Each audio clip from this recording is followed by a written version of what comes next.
saya belajar disiplin ya, artinya disiplin waktu. Kita boleh membagi waktu antara kita belajar, kemudian ada ekstrakurikuler juga ya dulu. Saya ekstrakurikuler basket ya waktu itu. Oh, oke. Ya kemudian ya jadi ekstrakurikuler kan setelah kita sekolah gitu kan, dulu kita selesai sekolah jam 2 lah ya, jam 2 siang. Kemudian mulai ekstrakurikuler tuh jam 3:30 jam 4 lah basket. Kalau enggak kan panas ya, jadi sampai jam 5 jam 6 gitu kan baru kita lanjut ya ngerjain PR segala. Jadi di situ kita mulai memanage waktu ya. Kemudian saya juga sempat belajar ya berorganisasi lah ya. Ya walaupun belajar gitu kan. OSIS ya, kita ikut OSIS SMP waktu itu. Jadi memang disitulah kita belajar disiplin, belajar kepemimpinan juga, berorganisasi, interaksi dengan sesama teman. Dan itu memang mungkin pada saat itu saya nggak mendapatkan manfaatnya langsung ya. Tetapi begitu kita selesai sekolah gitu ya, itu terasa gitu.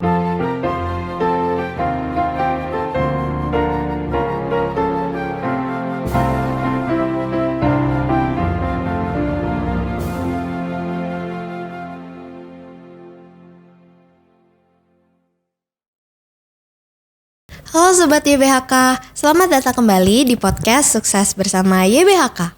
Kembali lagi nih sama aku, Kezia Angelina Ayumi. Di podcast kita kali ini, di episode yang ke-42, sesuai dengan tema kita yaitu disiplin dan ketangguhan, kita bakal ngobrol bareng narasumber kita hari ini yang keren banget. Yaitu ada Dr. Alius Cahyadi, SPPD FPCP. Halo Dr. Alius. Halo Kezia. Oke deh, mungkin untuk mengenal lebih lanjut nih tentang Dr. Alius, boleh langsung memperkenalkan diri secara lebih lengkap ke teman-teman dan Sobat YBHK yang lagi nonton video ini. Halo, selamat pagi. Ya, saya Alius Cahyadi, lulusan SMP Tarsisius 1 angkatan 2000.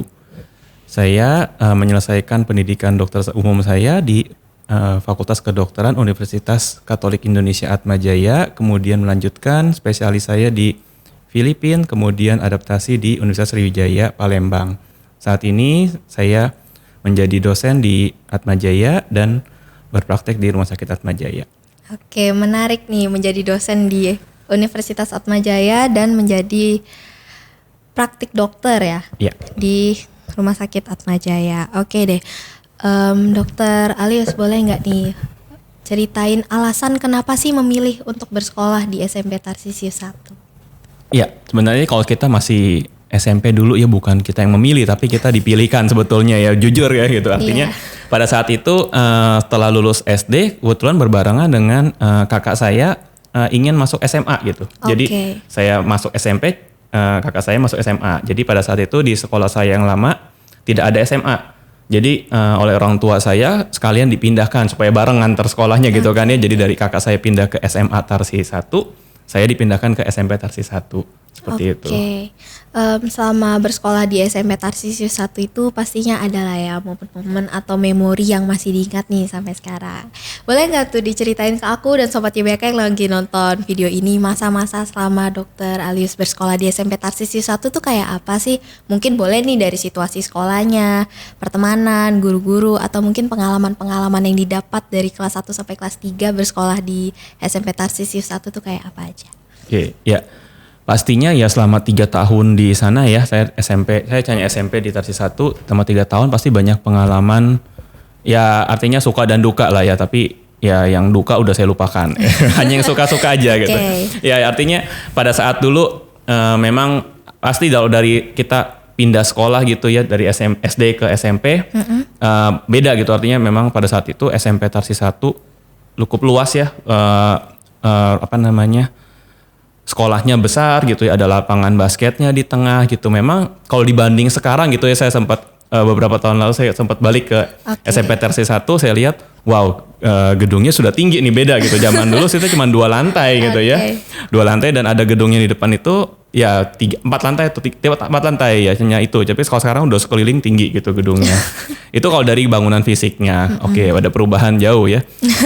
Biasanya begitu nggak sih kalau udah lulus sekolahnya semakin bagus? Oh pastinya ya, sesuai dengan perkembangan zaman ya. Nah kalau dari pengalaman lain yang saya dapatkan selama di SMP, pastinya kita belajar sesuai dengan tema kita nih. Artinya memang saya belajar disiplin ya, artinya disiplin waktu. Kita boleh membagi waktu antara kita belajar, kemudian ada ekstrakurikuler juga ya dulu.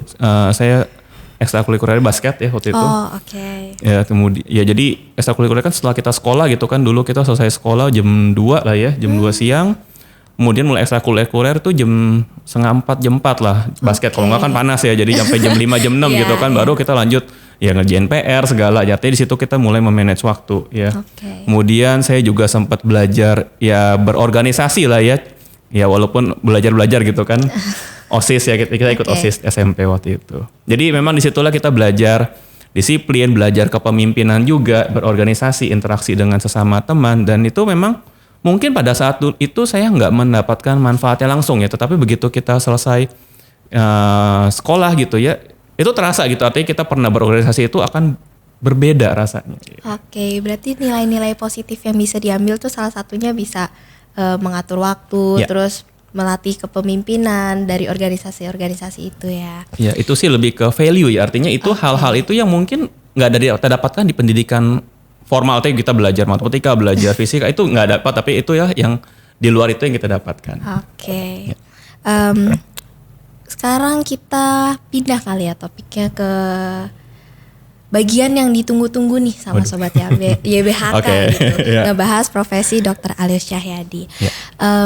Aku penasaran nih, apa sih latar belakang Dr. Alius Cahyadi memutuskan untuk menjadi seorang dokter? Ya artinya kalau dulu pasti kan pertama dari kitanya juga, kita pengen menjadi dokter dan memang ada dukungan juga dari orang tua ya. Pasti kan dulu dari orang tua melihat kalau anaknya menjadi dokter itu suatu kebanggaan gitu ya artinya. Sampai sekarang juga masih pasti kan.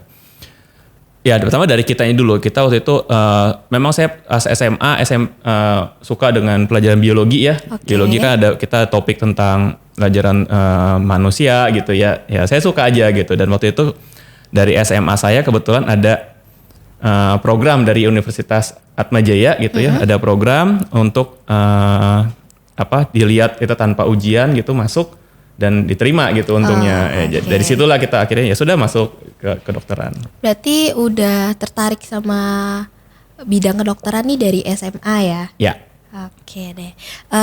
Tadi kan aku di awal sempet nyebutin nama lengkap dokter nih beserta gelar-gelarnya gitu. Boleh nggak nih dijelasin secara lebih detail arti atau kepanjangan dari gelar-gelar itu apa sih? Mungkin masih banyak Sobat YBHK yang belum tahu gitu tentang gelar tersebut. Oke, jadi dulu kalau misalnya kita kan pas lulus SMA gitu ya, milih jurusan kita mau sekolah universitas mana nih gitu untuk kuliahnya. Jadi waktu itu karena saya ambil fakultas kedokteran dan itu istilahnya pendidikan untuk dokter umum. Ya jadi sebenarnya kita dokter umum itu dibagi 2 tahap juga sebetulnya. Jadi ada S1, jadi itu dapat gelar sarjana ya, sarjana kedokteran mestinya. Nah kemudian kita ada lanjut pendidikan profesinya, kurang lebih 1,5 sampai 2 tahun. Itu baru dapat gelar dokter. Dan itu disebutnya sebagai dokter umum. Nah jadi itu kemudian saya melanjutkan lagi ke menjadi dokter spesialis. Ya itu SPPD-nya itu. Jadi waktu itu saya mendapat kesempatan ya, artinya sekolah di Filipina. Kemudian setelah kembali saya harus menjalani program adaptasi untuk mendapatkan ijazah diresmikan ya menjadi dokter spesialis penyakit dalam. Itu SPPD. Ya jadi kalau untuk yang FPCP-nya itu Fellow Philippine College of Physician. Jadi itu gelar memang yang dapat dari Filipina. Oke, berarti keren banget udah studi di Filipina berarti ya? Ya. Oke deh. Untuk menjadi dokter sendiri nih, ada nggak sih syarat-syarat yang harus kita punya gitu, atau mungkin keterampilan atau pengetahuan yang harus kita miliki nih sebelum kita mendaftar menjadi seorang dokter? Mungkin kalau pengetahuan yang harus dimiliki sama ya, artinya kan kita lulusan dari SMA gitu kan, kita milih mana. Yang penting tadi pertama niatnya dulu ya, kita emang mau jadi dokter. Kemudian untuk syarat lainnya ya saya harus bilang dari awal nih, artinya kalau menjadi dokter itu adalah harus mau belajar seumur hidup. Karena ya kita nggak tahu, kayak misalnya tiba-tiba nih saya udah lulus dari dokter gitu, dulu mana ada COVID gitu, bahkan di textbook pun nggak ada COVID gitu, tahu-tahu sekarang ada wabah COVID. Mau nggak mau kita semua dokter harus belajar gitu kan, ya kita harus update ilmu kita gitu. Kalau jangan sampai kita ya pandemi, kita mau apa ya, kita yang harus belajar. Seperti itu. Dokter, aku sempat nyari-nyari gitu bagaimana cara mendaftar menjadi mahasiswa kedokteran. Terus salah satu syaratnya itu harus menyerahkan tes buta warna. Boleh dijelaskan nggak tuh kenapa sih kita harus menyerahkan tes buta warna itu sendiri? Ya, mungkin kalau di apa kita ambil jurusan lain nggak ada itu ya. Jadi karena berhubungan dengan ini bukan beda sama kalau kita ambil SIM juga ada nih sebenarnya kita untuk tes buta warna gitu ya. Tapi kalau sebenarnya kita kedokteran kenapa harus ada itu gitu. Salah satu kita di materi di Fakultas Kedokteran ada anatomi ya. Artinya kita harus bisa tahu nih membedakan warna kan ya. Artinya darah itu kan warna merah gitu istilahnya ya. Mungkin semua orang tahu tapi kan maaf kalau sebenarnya ada gangguan di penglihatan buta warna gitu kan nanti mungkin ada saatnya dia nggak bisa membedakan warnanya. Nah itulah jadi gunanya itu. Karena kan nanti ke depannya nih misalnya selain dokter jadi dokter umum, dia menjadi dokter spesialis pun, misalnya mau jadi spesialis bedah lah ya. Artinya kita misalnya operasi gitu kan, ya harus beda warnanya itu harus tahu. Jadi itulah fungsinya sebetulnya. Oke. Mungkin kita flashback sedikit kali ya ke masa-masa di mana Dokter Alius masih menjadi seorang mahasiswa nih. Selama dokter menjadi seorang mahasiswa, ada nggak sih materi yang menurut dokter nih cukup sulit atau cukup rumit untuk dilewati gitu? Yang cukup rumit ya, mungkin ini ya patologi anatomi ya. Oke, apa tuh? Jadi patologi anatomi itu sebenarnya apa ya, anatomi tapi mikroskopik. Jadi misalnya nih ada jaringan tumor gitu kan, misalnya kita dokter klinisi misalnya melakukan biopsi. Nah jadi biopsi itu kayak diambil jaringannya sedikit ya entah dari kulit atau dari jaringan tumornya itu ya, benjolan gitu ya. Nanti kan akan diperiksa di mikroskop, diwarnai di mikroskop. Nah kita pada saat kuliah patologi anatomi itu ya kita harus bisa membedakan mana jaringan normal dan mana jaringan yang nggak normal. Walaupun ya kita nggak sampai yang gimana banget gitu ya, karena nanti kalau kita mau tahu lebih jauh kita ambil spesialis itu. Jadi ada dokter spesialis patologi anatomi. Gitu. Nah itu sih sulit menurut saya ya karena sesuatu yang mikroskopik gitu. Kita nggak bisa lihat dengan mata telanjang gitu ya. Kita harus dengan menggunakan mikroskop dan itu kita harus tahu nih mana yang jaringan normal, bentuknya seperti apa, mana yang memang udah nggak normal nih gitu. Itu sulit. Kalau misalnya momen-momen atau memori-memori lucu gitu ada nggak sih sama menjadi mahasiswa? Mungkin pas melakukan tes atau gimana gitu? Ya pasti untuk di dunia perkuliahan lah ya, artinya mungkin sama aja nggak cuma di kedokteran, artinya kan memang di situ kita mulai lebih bersosialisasi ya, artinya kalau diri kita pas SMP atau SMA paling satu angkatan cuma 100 lah ya kurang lebih, kalau kita kuliah bisa sampai 200 kemarin satu angkatan. Dan itu kan bertemu dengan teman-teman kita dari berbagai seluruh Indonesia justru ya. Mungkin kalau kita SMP SMA ya sekitar Jakarta dan sekitarnya gitu ya. Begitu kita kuliah campur nih, ada yang dari timur, dari ujung Sumatera, dari mana-mana tergantung gitu ya. Artinya ya kita mulai berinteraksi, kita menyesuaikan ini ya berteman. Ya pasti banyak lah suka dan dukanya juga ya, artinya pada saat kuliah ya nakal-nakal juga ada, ya bolos kuliah gitu ya kadang kan kalau misalnya kita ya gitulah. Sekarang kita balik lagi ke masa di mana dokter sudah menjadi seorang dokter nih. Apa sih suka dukanya menjadi seorang dokter? Ya tadi mungkin kalau orang lihat gitu, oh jadi dokter itu enak gitu ya. Tapi ya bagi kita sebagai dokter, balik lagi kalau memang passion kita menjadi dokter, apapun yang kita rasakan ya sudah kita jalanin karena memang itu kita yang pengen jadi dokter. Kalau dukanya ya pasti ada lah, kita hidup pasti mungkin nggak ada duka gitu ya. Artinya nggak cuma profesi dokter sih, artinya profesi lain pun pasti ada suka dan dukanya. Kalau kita kesulitannya tadi misalnya edukasi ya, bagian edukasi itu yang memang bagian penting dari kesehatan juga kan ya. Cuman kadang itu yang kita sulit melawan hoax itu ya di masyarakat. Itu sedih sih sebenarnya. Artinya kita tahu nih ilmunya tapi kita kadang sulit nih melawan hoax yang beredar itu. Benar banget. Terus selama menjadi dokter tuh ada juga nggak sih cerita yang menurut dokter ini menarik nih baru ditemukan di saat dokter menjadi dokter atau praktek interaksi dengan pasien gitu? Ya setiap hari pasti ada hal unik lah ya, karena istilahnya setiap orang itu kan yang datang ke kita ya nggak ada yang sama. Ya jadi kalaupun misalnya sama-sama sakitnya demam berdarah nih, tapi berbeda, nggak mungkin dia sama persis gitu. Jadi pasti ada hal yang berbeda itu sih. Oke. Oh ya dokter. Dokter ini kan bekerja di rumah sakit nih. Ya. Nah rumah sakit itu biasanya dikaitkan sama beberapa kata kunci gitulah sama masyarakat, kayak misalnya horor atau mistis. Untuk dokter sendiri pernah nggak sih ngalamin hal-hal horor dan mistis itu? Selama ini ya, selama pendidikan sampai sekarang gitu ya. Untungnya nggak pernah sih. Untungnya nggak pernah ya. Ya. Oke. Tapi ya kayak gitu kan istilahnya, kalau kita secara logika ya, artinya kita kan dokter itu harus bisa menerangkan secara logika. Oke. Secara ilmu kedokteran nggak ada gitu kan. Tetapi percaya nggak percaya ya sudahlah. Artinya kita harus mempercayai sesuatu yang. Oke. Oh iya, tadi kan di awal dokter nyebutin kalau misalnya dokter ini juga seorang dosen. Ya. Sekarang kita ngebahas sedikit deh tentang dosen. Untuk mengajar, ada nggak sih suka duka yang dokter alami gitu saat mengajar di perguruan tinggi? Selama mengajari. Mungkin gini, kita menyadari kok sekarang, kok anak murid sekarang nih kok bandel-bandel ya. Mungkin saya sedikit kadang-kadang menyadari gitu. Jangan-jangan dulu saya juga gitu kan. Dosen saya berpikir seperti itu. Jadi ya sudahlah, inilah kenakalan mungkin anak-anak kuliah kayak gitu. Kalau misalnya momen-momen menariknya nih, tadi kan aku nanyanya yang pas menjadi dokter sama mahasiswa. Sekarang kalau misalnya momen menarik saat mengajar tuh apa sih? Momen menarik. Jadi sebenarnya dengan kita menjadi dosen, artinya saya akan terus update ilmu ya, karena ilmu berkembang ya. Saya sebagai dosen juga harus ya lebih maju lah, selangkah lebih maju untuk bisa mengajarkan ke murid-murid yang hal-hal yang up to date. Gitu. Untuk menariknya ya tadi artinya kadang kita nggak jenuh lah ya. Jadi artinya kalau dosen itu kan kita ya setiap angkatan akan berbeda terus. Artinya setiap waktu walaupun topik yang kita ajarin sebenarnya itu aja gitu kan. Walaupun ada sedikit perubahan, tetapi kan kita bertemu muridnya berbeda terus nih. Itulah hal yang mungkin membuat kita nggak jenuh ya. Kalau ketemu dia lagi gitu kan sama bertahun-tahun ya jenuh juga lama-lama kan. Ya. Ada nggak sih murid yang menurut dokter nih berkesan gitu di pikiran dokter? Mungkin karena tingkah lakunya atau gimana gitu?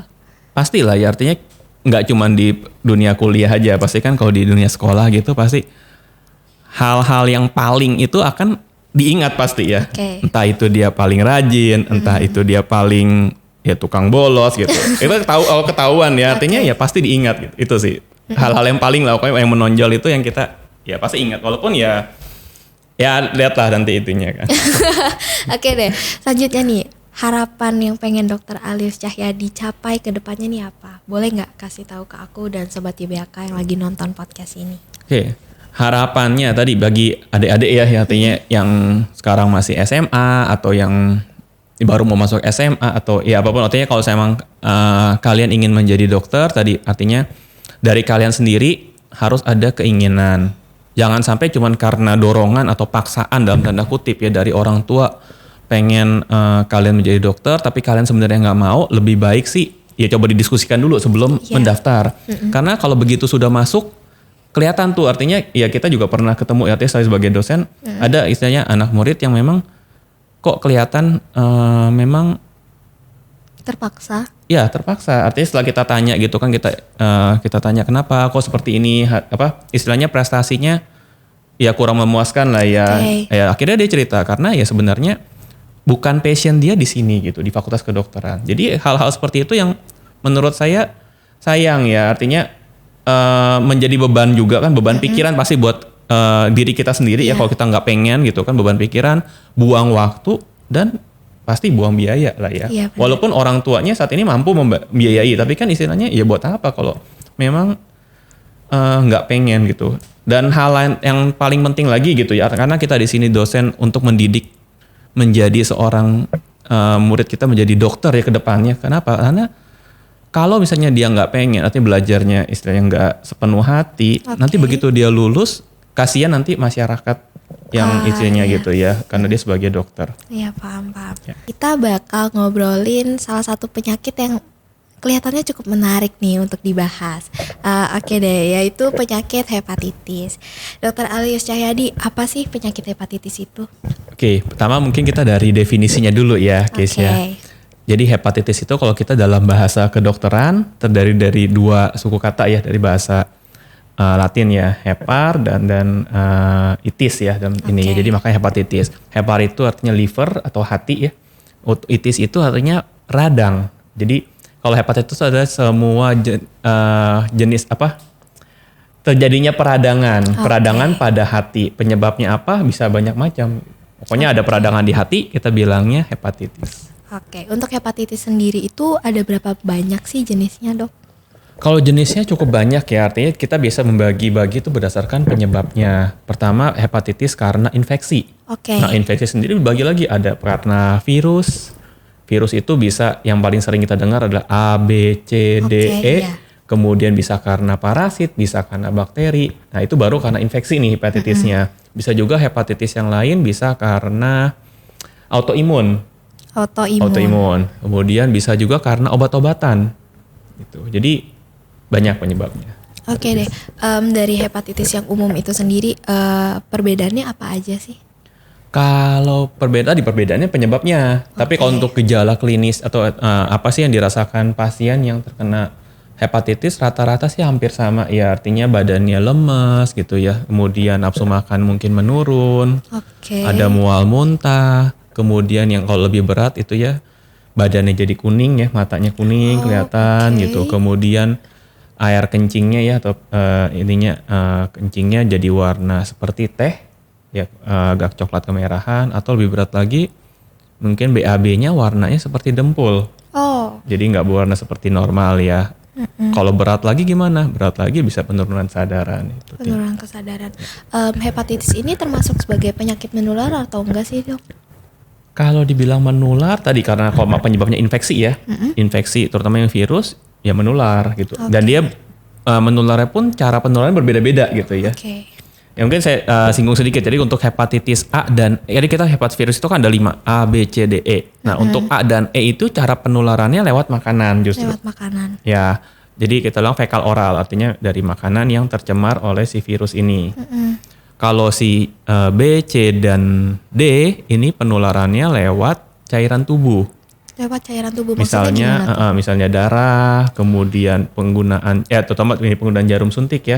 Jarum suntik terutama untuk obat-obat terlarang kayak nafsa gitu kan, jarum suntik bergantian, sedangkan misalnya ada yang pengidap atau penderita hepatitis B atau C, kemudian menggunakan jarum yang sama bisa menularkan virusnya, virus hepatitis itu. Oke, hepatitis itu sendiri bisa disembuhkan nggak sih? Atau cuma ada obat untuk apa ya, bisa dibilang memaintain kesehatannya gitu? Ya, prinsipnya hampir semua penyakit virus itu bisa self-limited, artinya bisa sembuh sendiri. Oh, Seperti oke. itu, selama daya tahan tubuh kita itu bagus. Kalau si A dan E memang istilahnya untuk antivirusnya nggak ada, karena dia sifatnya sembuh sendiri dengan kita istirahat, makan makanan yang sehat ya, itu bisa sembuh sendiri. Untuk B dan C saat ini ada pengobatan antivirusnya, ya. Tapi untuk si B ini istilahnya untuk pengobatannya biasanya jangka panjang ya, Oh, oke. pengobatan antivirus. Oh iya, belakangan ini kita sempat dihebohkan oleh penemuan atau apa ya bisa dibilang penemuan gitu tentang hepatitis baru yang masih misterius. Ya. Kalau untuk dokter sendiri tanggapannya gimana nih? Ya disebut misterius pasti karena sudah dicari ya penyebabnya. Tadi kan istilahnya bisa karena infeksi virus yang sering kita temukan ya A, B, C, D, E itu. Kemudian ada juga sekarang ditemukan istilahnya berkaitan dengan adenovirus gitu. Tapi memang belum ditentukan nih dari WHO ya. Oh penyebab si hepatitis misterius ini karena si adenovirus itu. Mungkin ditemukan bersamaan atau memang bukan pasti penyebabnya. Dan bahkan ada juga peneliti yang mengkaitkannya dengan riwayat infeksi COVID gitu. Oh. Nah jadi maka disebut misterius karena belum ditentukan apa sih penyebab pastinya gitu. Tetapi dari gejala klinisnya si penderita hepatitis misterius ini sama gitu. Seperti penyakit hepatitis lainnya. Makanya dia memang adanya peradangan pada hati penderita ini. Penyebabnya belum tahu gitu, masih misterius. Gitu. Oke. Ya. Adenovirus itu apa sih, Dok? Tadi kan dokter sempat nyinggung tuh. Ya, jadi adenovirus itu suatu jenis virus ya. Kita sebutnya golongannya dia adenovirus. Ada ininya, kita kan ada kelompoknya, arti keluarganya dari keluarga si adenovirus gitu. Jadi kalau kayak COVID itu kan coronavirus. Oh iya. Jadi memang dari bentuknya kalau corona dia seperti corona, seperti mahkota. Untuk penyakit hepatitis yang misterius ini gejalanya apakah sama dengan yang hepatitis biasanya gitu atau berbeda? Ya, jadi tadi kalau saya hepatitis itu biasanya gejalanya serupa ya, artinya tadi gejalanya lemas, mual muntah, badannya kuning gitu. Itu seperti itu. Hampir sama sih, makanya dia golongan penyakitnya hepatitis, tergantung nanti penyebabnya apa. Kita usahanya hepatitis A, ya penyebabnya si virus hepatitis A gitu. Penyakit hepatitis misterius ini bisa dibilang berbahaya mungkin ya karena masih belum kita ketahui nih penyebab pastinya apa gitu. Untuk penyakit hepatitis misterius sendiri ini biasanya menyerang manusia di usia berapa sih, Dok? Ya, kalau dari beberapa kasus yang ditemukan memang mayoritas ditemukan pada usia anak ya, di bawah 10 tahun mayoritas. Oke deh. Kalau misalnya untuk mencegah agar tidak terkena penyakit hepatitis misterius ini nih kira-kira gimana, Dok? Ya, kalau untuk yang hepatitis misterius ini karena masih misterius ya, artinya pencegahannya pasti standar ya. Kita nggak bisa bilang harus gimana karena ya penyebabnya kita nggak tahu gitu ya.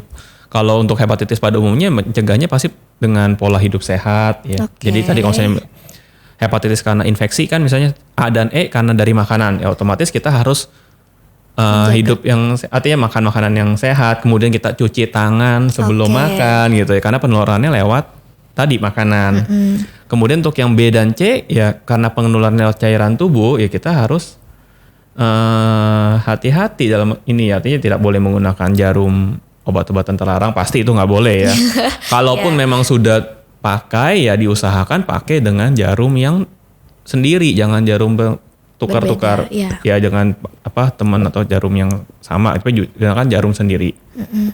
Kemudian juga istilahnya karena penularan cairan tubuh salah satunya melalui hubungan badan ya, artinya ya kalau memang pasangannya ada ini ya kita harus obatin gitu. Jadi ya itulah, jadi pola hidup sehat sih kalau dari kita ya. Untuk kalau misterius jujur ya karena masih nggak tahu penyebabnya kita nggak bisa bilang apa gitu ya.